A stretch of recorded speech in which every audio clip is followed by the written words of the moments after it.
Everyone thinks a lighthouse is a hero, a savior, a shining symbol of hope standing proud against the sea. They paint pictures of me, write poems about my light. Lovers kiss under my shadow like I'm some romantic monument. But those people go home. I never get to leave. And no one hears the horrors I'm forced to witness when the sun goes down. I wasn't built to save sailors. I was built to watch them drown. Every sunset is a death sentence. When daylight disappears, I open my burning eye and stare into the endless black throat of the ocean. My beacon sweeps the horizon, not to protect life, but to lure it toward the rocks that hunger below me. You want truth? The ocean always wins. Wood cracks like bones. Screams slice through the wind. Bodies hit the water and vanish. First thrashing, then still. And I have to look. I can never look away. I feel their panic bleed into the stone foundation beneath me. Their fear becomes part of me. They never leave. The dead climb my stairs constantly, footsteps, whispers, breaths. Things the living pretend they don't hear. The first keeper, Thomas, tried to stay strong. He stopped going outside at night, said the water was calling him by name. Before he died, he carved into my floorboards with his nails, "Don't open the door when they sound human." But keepers are temporary. I am not. Fog creeps in like a living animal, thick and suffocating. That's when the drowned return. They knock politely like visitors. They cry, beg, plead, using the voices of loved ones. One keeper opened the door. The fog ate him whole. No struggle. Just silence and a wet spot where he once stood. My lantern is not salvation. My lantern is bait. The ocean demands a show. It sends storms if I resist. Waves slam against my base until my bricks crack and my bolts scream. I must be its accomplice. I must illuminate the slaughter. Sometimes a ship sails by, music in the night, laughter in the cabin. They think they are safe. They think my light is guiding them home. My light is guiding them into the jaws of the shore. When a ship breaks open, the sea drags what's left across the rocks like a butcher scraping meat from bone. The gulls finish what the waves leave behind. Morning reveals twisted limbs tangled in seaweed, mouths open in terror, eyes missing. I hear their voices every time the tide rises. Loneliness hurts, but isolation screams. In the dark, I hear metal groaning from deep inside my chest, like something trying to claw its way out. Cold air slides through cracks like fingers brushing skin. And when the keeper climbs the stairs, something follows him, right behind his back. Breathing. There was a little girl, once. She waved to a man standing on the rocks, except no man was there. When she disappeared, all that remained was a tiny, soaked handprint on my lantern glass.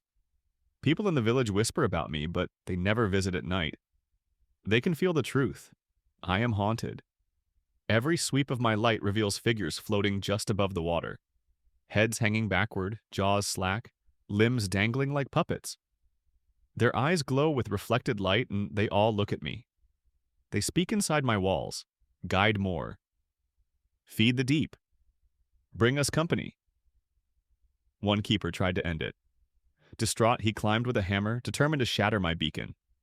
He raised it high, and then the ocean answered. A wave taller than nightmares rose and struck him.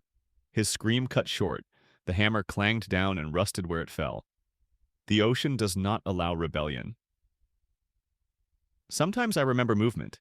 Wind in sails, water rushing beneath me. I think I was once a ship, maybe a vessel that failed its passengers. Maybe this is punishment. Maybe I deserve to stand here forever watching others drown as I once did. Or maybe the sea just enjoys cruelty. Keepers go mad. They stare into the black too long. They hear singing from beneath the waves, a lullaby so sweet it curdles the soul. If they listen, the song becomes a scream, and they follow it into the surf. One keeper prayed daily, begged his God to intervene. One night his prayer was answered by something else. His skin split like soaked paper as hands made of seawater dragged him screaming into the floor itself. The stones swallowed him alive. His rosary washed up days later, twisted. A dog once lived here, loyal, alert. It growled at the ocean every night, until it snapped, violently tearing at its own throat to silence the voices calling it into the tide. Its blood seeped into my stairs. I still hear it whimper. The ocean births nightmares. Some nights, something enormous rises from the abyss, coils thick as towers, skin shimmering with 1,000 blinking eyes. It wraps around my base and pulls, testing, waiting, eager to drag me under when I finally break. It wants me. It wants the last witness gone. Bodies crawl from the surf. Broken legs twist backward as they drag themselves up the cliffs. Seaweed hangs from skulls like hair. Their jaws stretch open, wide enough to swallow light. They line up on the rocks and stare at me, teeth clicking, bones popping, waiting for their next meal to sail blindly toward me. The new keeper arrives tomorrow. He brings hope, a fresh start. Poor fool. He will hear footsteps above him, even when he is alone. He will feel nails scraping inside the walls. He will find wet footprints leading to his bed. He will hear his mother's voice outside the door, even though she is hundreds of miles away. He will try to run. They always try. But the sea surrounds me like a prison. Waves rise high enough to swallow land. The exit disappears beneath churning blackness. He will cry, scream, beg. The ocean does not care. The ocean speaks only hunger. A ship horn echoes now, faint, hopeful. A vessel approaches. The last sunset its passengers will ever see. My light ignites with a ravenous blaze. The sea writhes with anticipation. The dead gather on the shore, trembling with excitement. I want to close my eyes. I want to collapse into the deep. I want to die, but I cannot. I shine. I lure. I feed. This is my purpose, my curse, my torture. Storm sirens in the wind, lantern roaring like fire. This is why it sucks. To be a lighthouse. The ocean feasts again tonight.